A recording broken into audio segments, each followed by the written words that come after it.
All right, today we're going to be reviewing for the test, which is tomorrow. I can't be here because I have to be at a meeting, so you'll have to just watch this video and do the best you can on it, but this will be the review.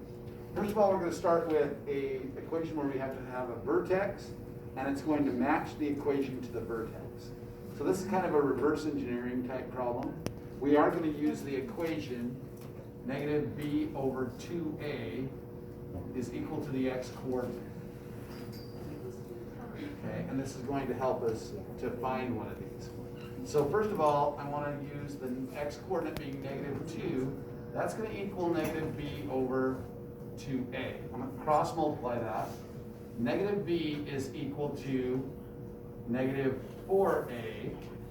And I'm going to divide both by a negative 1 just to get the b value by itself. So b should equal 4a. That's going to be the key to looking at the different equations. So if I have the following equations, if I have x squared plus 4x minus 30, well, no, let's say minus 2 or something. Could that be a possible equation? Or if I had x squared plus 5x, right, minus 3 or something like that. Let's say these were the two options. Which one of those would have to be right? Well, 4 times a has to be b. 4 times 1 would be 4. Obviously, this wouldn't work. This is 5 times 1. So that's how we're going to do that. We want to use this equation to see what b is in terms of a, and then look over here. So in this case, that would be the one that would match this situation, okay, with a vertex of negative 2. So you plug in the vertex x value, you set it equal to negative b over 2a, you cross multiply and get b positive, and then you see which equation would match this situation. Okay? Next type are these two types. Okay, these two types right here. And this is using the focus point or directrix to be able to write an equation. So the first thing you want to do on these is you want to make sure that you understand right and left versus up and down. So if it's up and down, we're going to use the vertex form because we have vertexes. We're going to use the vertex form. So I want y equals a x minus h squared plus k, where hk is the vertex and a is the scale factor.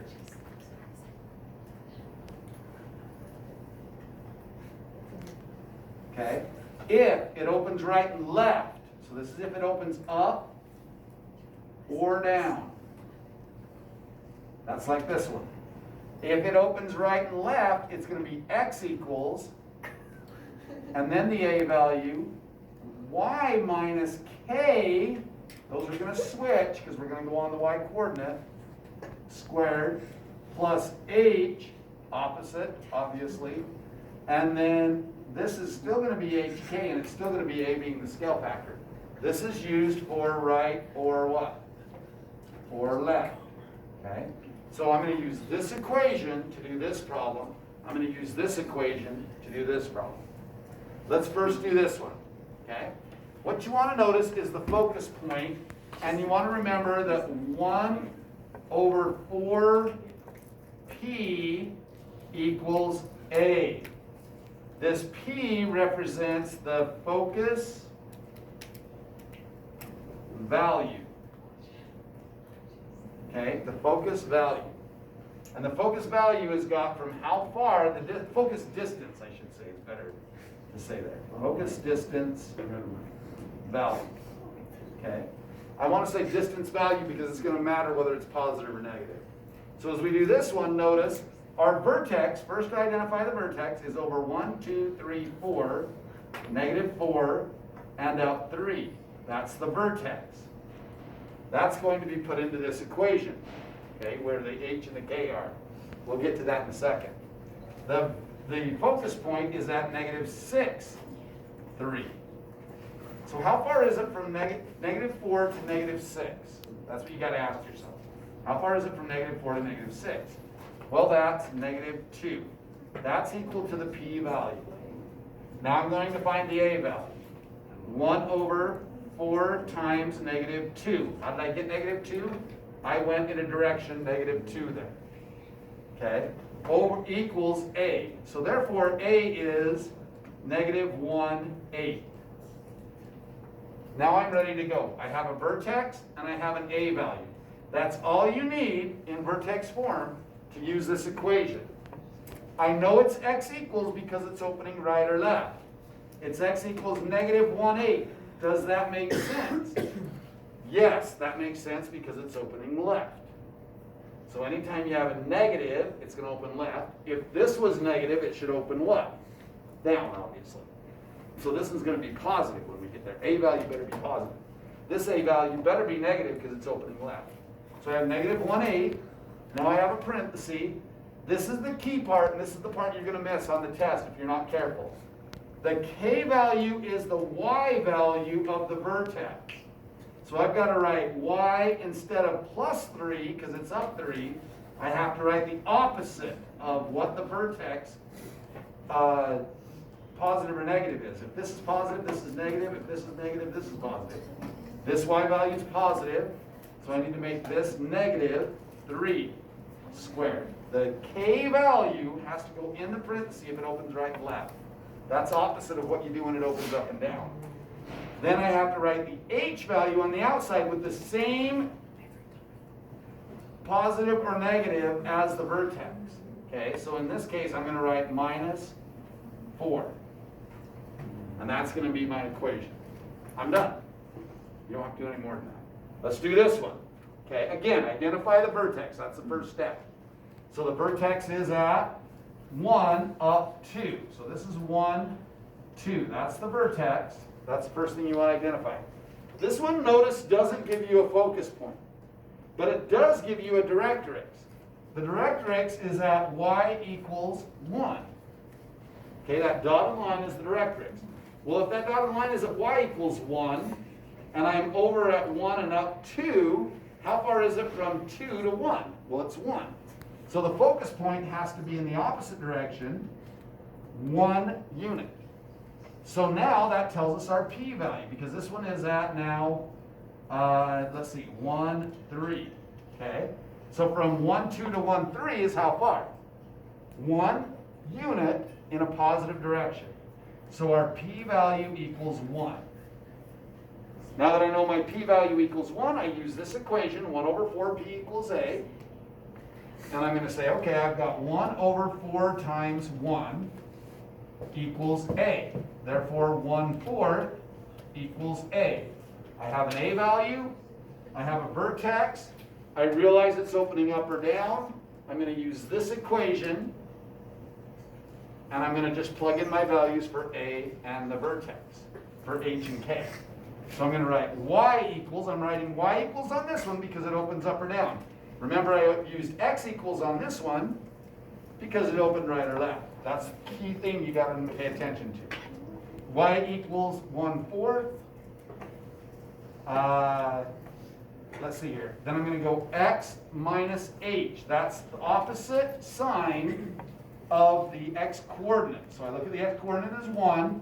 Opposite sign is going to be negative, so I'm going to write x minus 1 squared. Same sign as the k, so I'm going to write same sign as 2 plus 2 on the outside. There's my equation for this situation where we have the directrix and the vertex point. All right, I'm going to skip over and I'm going to do these last, these ones up here. I'm going to skip over here. The thing that we're going to be asked on this one is, tell me if this is a linear, a quadratic, or a exponential function. So first of all, I want to try first differences, because if first differences work, then that's going to be nice. I don't want to do decimals, so I'm going to skip all the way over to here. What's the difference between 1 to 4? How do I get there? 1 to 4 is 3. And then 4 to 6 is, or 4 to 16, I should say, is 12. Are those going to work? No. In fact, there's a pretty big gap there. I could also do from 0.25 to 1, that's 0.75. Okay? Now I can say, well, I can try the second differences, which it doesn't matter where you're at. I hope you notice that it doesn't matter where you're at in the differences.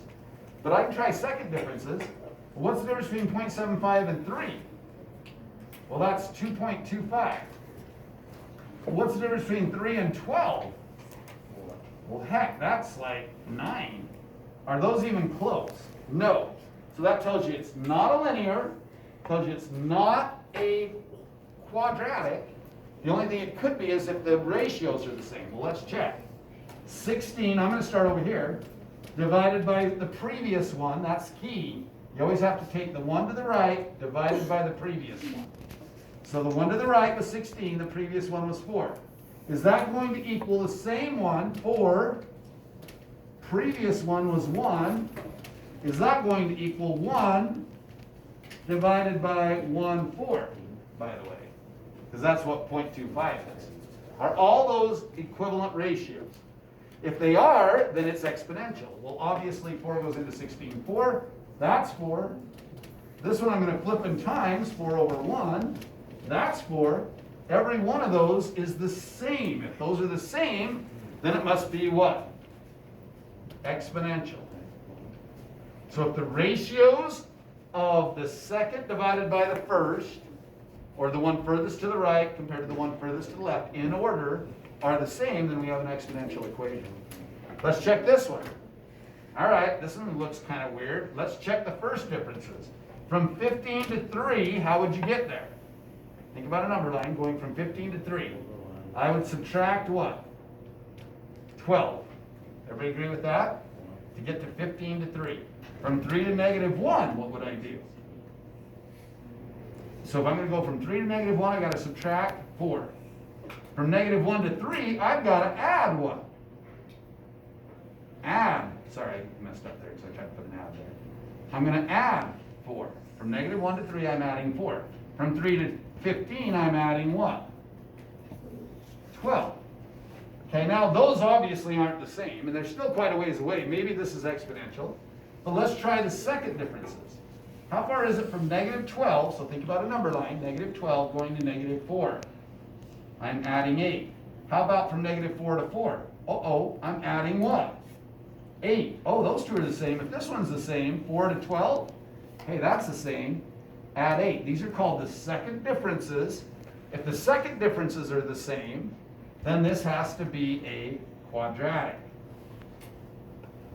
Now, I don't have one, but if the first differences were the same, it would be what? Linear. So it's either going to be linear if the first differences are the same, quadratic if the second differences are the same, or exponential if the ratios are the same. Those are the ones you need to know. All right, last couple. I'm going to erase these bottom ones now.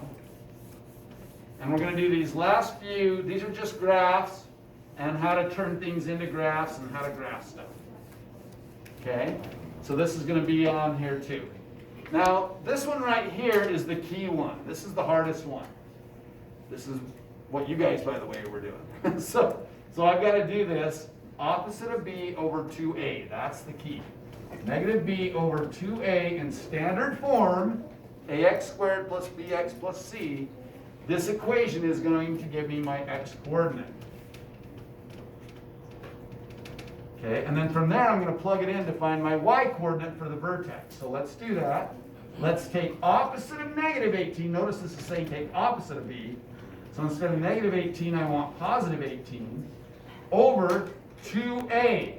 2 times the a value, which is -3. Well, 18 times 2 over -3 is -6. That's going to be 18 divided by -6, -3. I got to plug that in and solve so that I'll know my y value. Plug it in, -3 squared. That's going to be 9. 9 times -3 is -27. This is going to be plus 54. -3 times 18. By the way, this will always be double an opposite sign. That's how I did that so fast. Because I just really doubled this and made the opposite sign. And then minus 15. So that's going to be positive 27 minus 15 is, wait, that might be wrong. 27 to 15. Sorry, that's 12. 27 minus 15 is 12. So now I have that as my vertex point, and it's asking for, is it a max or a min? Well, how do I know whether it's a max or a min? I got to look at the A value. That's going to help me know whether this vertex, that's definitely the vertex. How do I know if it's a max or a min? Well, the A value tells you it's going to open what? Down. If it opens down, it has to be a maximum value. So this is going to be a max. It won't have a min. It's going to open down, which will kind of help me when I get to domain and range. What's the axis of symmetry? The axis of symmetry, it's got to open up or down because it was a y equals, not an x equals like the other one. So it's got to open up or down. So I'm going to say, all right, this one opens down. And the axis of symmetry then has to be x equals negative 3. Axis of symmetry is the x value if it opens up or down. It's the y value if it opens right or left. So this one opens down, it's got to be the x value, that's the axis of symmetry. What is the domain and range? Well, the domain is all reals, because x can be any number you want to pick. So the domain is the set of all x's such that x is an element of the reals. Okay? That's the domain. The range is limited though. If this is a maximum value, y will never get bigger than what? 12. That's the y value. So therefore the range is y so all y's such that y has to be less than or equal to 12. It can never get bigger than 12. So that's the range. Okay? Pay attention to domain and range. Sketch a graph. Okay, I can sketch a graph. I'm going to go, oh, sorry, well, that's okay. You can still do this. Negative 1, 2, 3, and up what? 1, 2, 3, 4, 5, 6, 7, 8, 9, 10, 11, 12. There's negative 3, 12. Now I can do this a couple different ways. I can use the y-intercept and say, hey, the y-intercept is at negative 15, which means I'd go 3 to the right and all the way down to 15. And I could go 3 to the left and all the way down to 15. But that's a long way, so I'm not going to do that. I'm just going to simply use the A value and the parent graph. Remember, parent graphs are x and y, 0, 0, 1, 1, negative 1, 1, 2, 4, negative 2, 4, 3, 9, negative 3, 9. I'm going to use these y values and just times them by the A value, which is negative 3. And I'm going to go from this vertex, though. Do not go from 0, 0. Go from the vertex over 1, right and left, but this time down 3. Negative 3 times 1 is negative 3. So I'm going to go over 1, down 3. 1, 2, 3. Over 1 to the left, down 3. 1, 2, 3. Over 2 to the right. Normally I would go up 4, but I got to go 4 times negative 3. I got to go down 12. Well, that's easy because I'm up at 12. So I'm going to go negative 2, or sorry, positive 2, down 12, and negative 2. So there's 3, 4, there's the 4 mark, and 5. Boom, there's the other one. So this is going to come up like this, and down like that. How else could you have maybe found these 2 points? Well, I could have simply just factored that and found these 2 points. So I could have set it equal to 0, found the zeros, which is fine. I could write 0 equals negative 3, I'm factoring out the negative 3, x squared plus 6x, I'm just dividing everything by negative 3, plus 5. Then this is going to divide out the negative 3, negative 3. This is going to be 2 sets of parentheses. What times is to be 5 and adds to be 6. 5 and 1, x and x. Both, it's a sum, signs are the same, plus, plus. This x will be negative 5, and this x will be negative 1. Hey, that's negative 1, and that's negative what? 5. That makes sense. Okay, so I could have done it that way also, and got points to the right and left. Use the y-intercept of negative 15, which I could still do. I mean, I'd be clear down here, but that's going to continue down through there. And then on this side, use negative 6, because it's 3 to the left, 3 to the, or sorry, 3 to the left, 3 to the right. come down through here at negative 15. So I could have done it that way. There's two ways you could have done that. Either use the A value in the parent graph, or use the zeros, factor it and solve, and the y-intercept with its corresponding symmetrical point. Your choice. All right, the graph of this one, don't make this one hard. A lot of you will want to try and do this with this. Do not. If there's no x value, that's the key thing you're looking for. All this is a vertical shift up or down. In other words, if I'm graphing that equation, I'm just going to move the graph down 1, 2, 3, 4, 5, and then use the A value with the parent graph and times each one of these. Now this time I'm going to times it by 1/3. Okay, so from here, I'm going to go over 3. How come I chose 3? Well, because 9 is divisible by what? 3. So 9 divided by 3 is 3. So I'm going to go over 3, up 1, 2, 3. Same thing to the left. Left 3, up 3. Okay? I'm then going to go, I can do 4/3 too. That's not that hard. So I'm going to go over 2 and up. 4/3 is 1 1/3. So I'm going to go over 2 and up 1 1/3. Over 2 and up 1 1/3. So that's a little bit wider on both sides than normal. So just a little bit wider. I probably should slope that out more. All right, so it should look more like that. Okay, let's graph this one. This one's really easy to graph. It's already in what form? Vertex form. Simple then. The only way you're going to miss this, and I see a lot of people miss this because of this, people will mark -3, 5 for the vertex. Don't forget to change your sign when you write your vertex. This is HK. In other words, it's got to be 3, 5. This is -h in the equation, but it's +h in the vertex. That means you have to change the sign from what was inside to out, or when you put it as a vertex. So I'm going to go to 3, 5. So I'm right here at 3, 5. And again, I'm just going to use the A value along with the parent graph. That's going to be the easiest way to do this.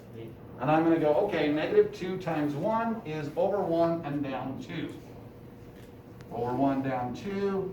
Over 2, normally I'd go to 4, but I'm going to go over 2 down 8. 4 times -2. 1, 2, 3, 4, 5, 6, 7, 8. So down, over 2 down 8, over 2 down 8. There's my values. This goes up like that, and there's a sketch of my graph. That concludes the review. Finish the rest of the review assignment, and you should be ready for the test tomorrow. Thanks.